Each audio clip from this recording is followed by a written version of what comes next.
ये is Mrs Meena Shahzad और आज ये हमारा सेकंड लेक्चर है। आज हमारा बायोफिज़िक्स का सेकंड लेक्चर है। होप सो आप लोगों को फर्स्ट लेक्चर की समझ आई होगी।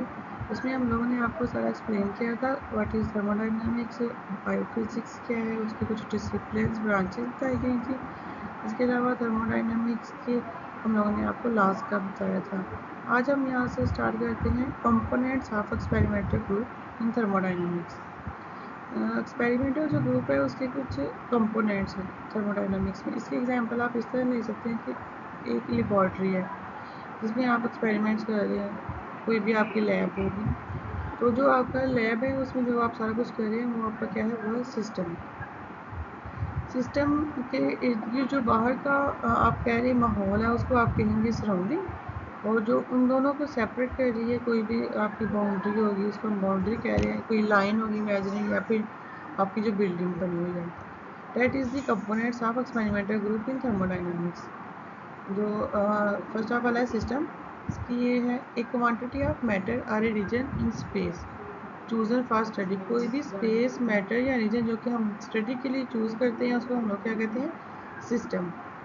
सराउंडिंग द मैस और रीजन आउटसाइड द सिस्टम, उस रीजन और मैस के जो आउटसाइड होगा वो हमारा क्या होगी, सराउंडिंग होगी।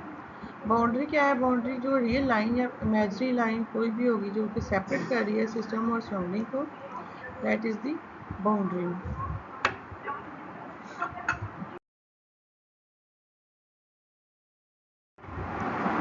टाइप्स ऑफ सिस्टम क्या है, सिस्टम तो हमने देख लिया क्या है, इसमें अब हम इसकी कुछ टाइप्स हैं वो डिस्कस करेंगे। जैसे कि आइसोलेटेड सिस्टम है।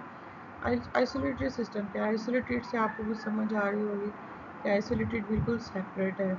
आइसोलेटेड सिस्टम में एक ऐसा सिस्टम जिसमें से कोई भी चीज़ ना तो अंदर आ सकती है ना ही बाहर जा सकती है, आइसोलेट कर देना।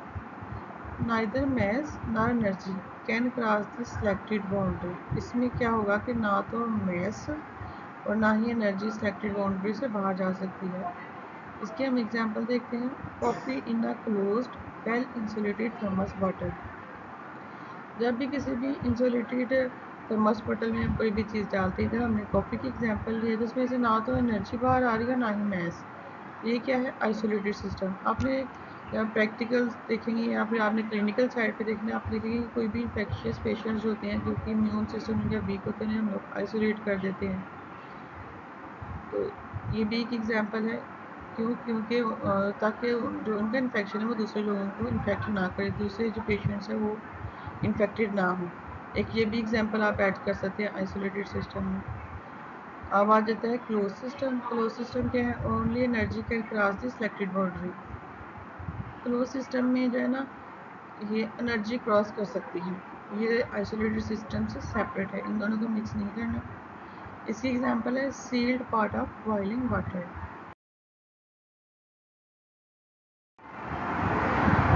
आगे आ जाता है ओपन सिस्टम। ओपन सिस्टम क्या है, ओपन सिस्टम में both mass and energy can cross the selected boundary, इसमें दोनों ही क्रॉस कर रहे हैं। क्यों, क्योंकि ये ओपन है, इसमें से जो भी कोई भी चीज़ आ जा रही है तो that is the open system. इसमें हम लोगों ने लिविंग ऑर्गेनिज्म की एग्जांपल ली, जैसे कि ह्यूमन बींग्स हैं।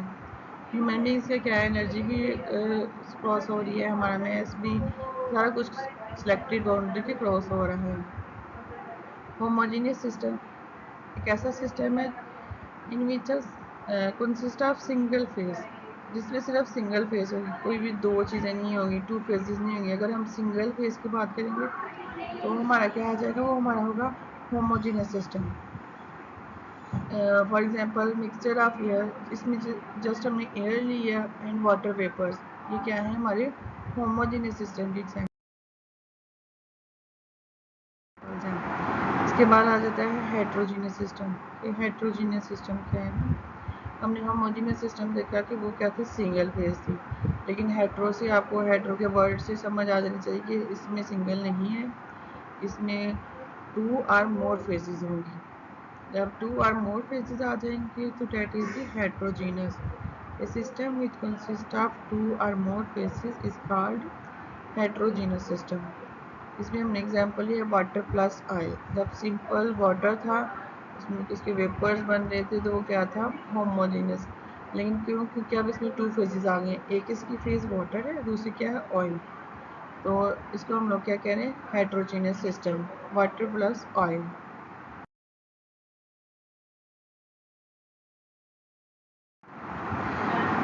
हमने सिस्टम देख लिया क्या है, हमने उसकी कुछ टाइप्स देखी कि सिस्टम की टाइप कौन कौन सी हैं। अब हम देखेंगे कि सिस्टम की प्रॉपर्टीज़ क्या क्या है।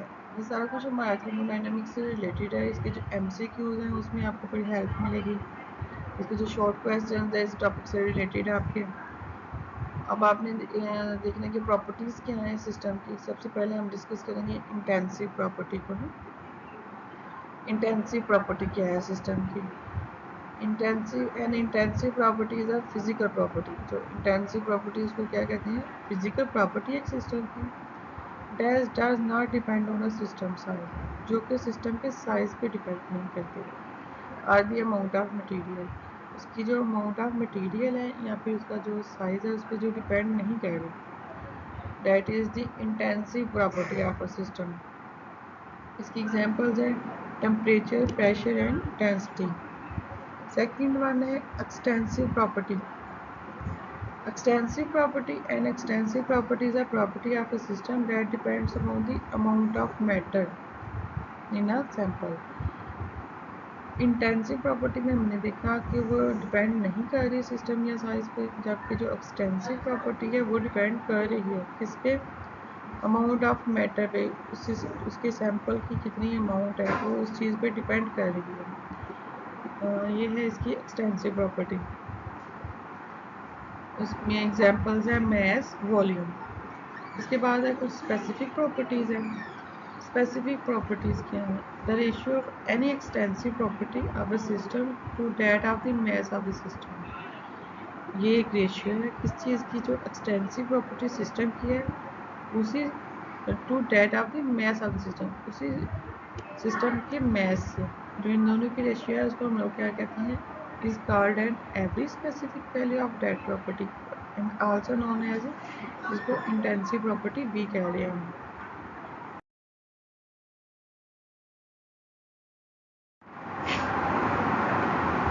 इसके बाद कुछ टर्म्स हैं आप लोगों की जो कंटेंट से रिलेटेड बुक है और उसमें चैप्टर फर्स्ट में लिखी हुई थी what is state, equilibrium and process था।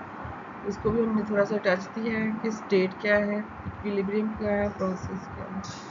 स्टेट में हमने स्टडी किया कि है सेट ऑफ प्रॉपर्टीज है that describes the condition of the system.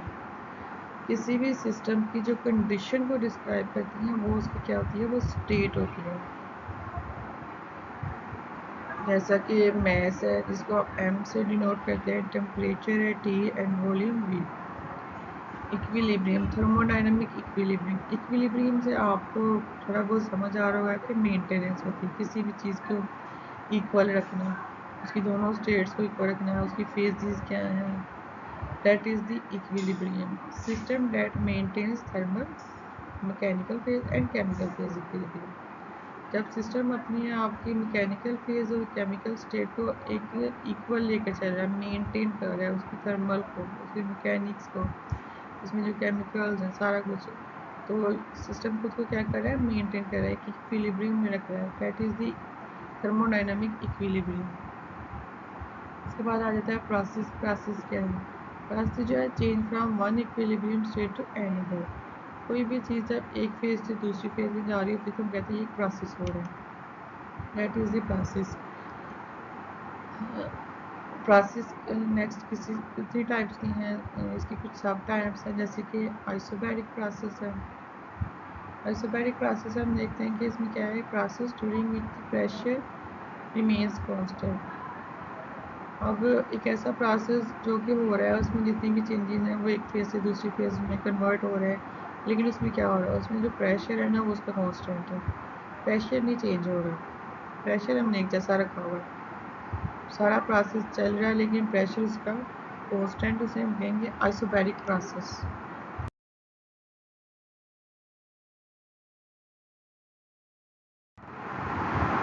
और प्रेशर कांस्टेंट उसको हम लोग किससे डिनोट करेंगे, delta P is equal to 0।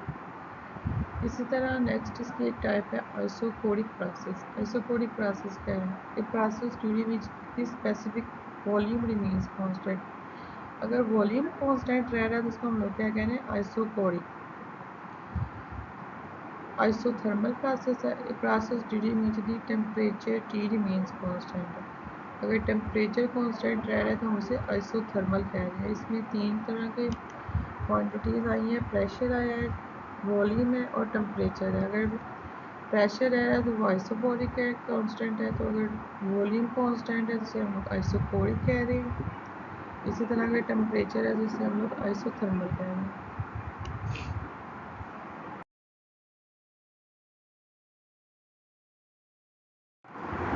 Next आ जाती है हमारी types of thermodynamic process. Types बहुत इंपॉर्टेंट है, आपने बड़े ध्यान से सुननी है। इसमें सबसे पहली जो टाइप है वो है साइक्लिक प्रोसेस। साइक्लिक प्रोसेस क्या है, इसकी आपको नेम से ही अंडरस्टैंड कर लेना चाहिए कि साइकिल, एक साइकिल जो कि जहाँ से इसने इनिशिएटिव लिया है, पूरा साइकिल इसने कंप्लीट किया, दोबारा उसी प्रोसेस में आ जाएगा। When a system in a given initial state goes through various process. इसमें क्या है कि जब एक सिस्टम है अपनी इनिशियल स्टेट से गुजरता है वेरियस प्रोसेस से, and finally turn to its initial state, और दोबारा अपनी इनिशियल स्टेट में ही आ जाता है। The system has undergone a cyclic process और साइकिल। तो इसको हम लोग क्या कहते हैं, साइक्लिक प्रोसेस या फिर साइकिल। जिसमें हम आप लोग एग्जांपल ले सकते हैं, जैसे कि हमारे प्लांट्स हैं, डिकम्पोजर से स्टार्ट होते हैं, जैसे प्लांट्स बनते हैं, फिर दोबारा वो डिकम्पोजर में ही चले जाते हैं। That is the cyclic process, एक साइकिल चल रहा है ना। इसी तरह है reversible process. It is defined as a process that once having take place it can be reversed. Reversible से आपको अंडरस्टैंड कर लेना चाहिए कि ऐसा प्रोसेस जो कि एक दफ़ा होने के बाद क्या हो सकता है, रिवर्स हो सकता है, जिसको हम लोग कहते हैं रिवर्सिबल प्रोसेस। प्रोडक्ट्स रिएक्टेंट्स में, रिएक्टर्स प्रोडक्ट्स में जा रहे हैं, प्रोडक्ट्स रिएक्टेंट्स में जा रहे हैं, इसको हम लोग कहते हैं reversible process. In doing so it leaves no change in the system और बाउंड्री।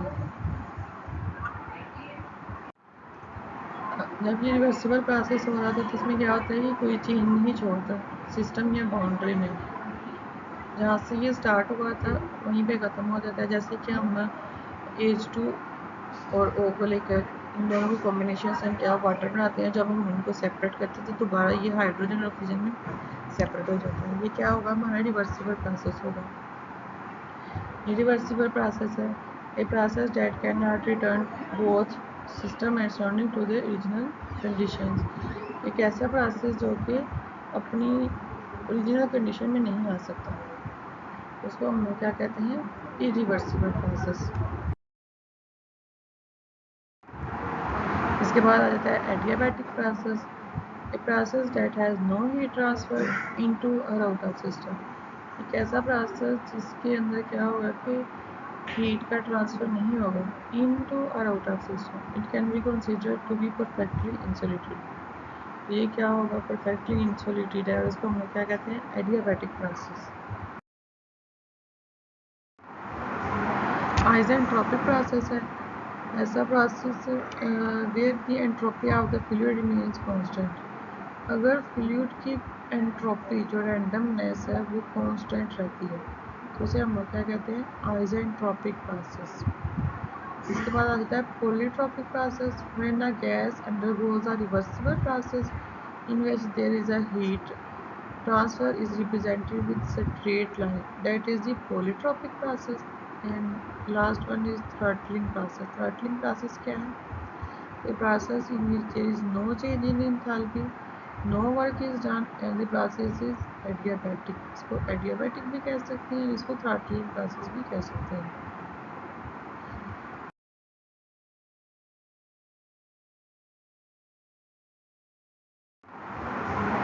आइसेंट्रोपिक प्रोसेस है, ऐसा। ये था आज का हमारा कुछ लेक्चर, होप सो कि आपको समझ आई होगी। इसके अलावा अगर आपने की कुछ क्यूरीज हैं आप हमें कमेंट बॉक्स में बता सकते हैं। आप लोगों को इससे रिलेटेड जो भी क्वेश्चन है आप अपनी हमारे साथ शेयर करें। होप सो आज का लेक्चर आपके लिए काफ़ी इंफॉर्मेटिव रहा होगा। Thank you.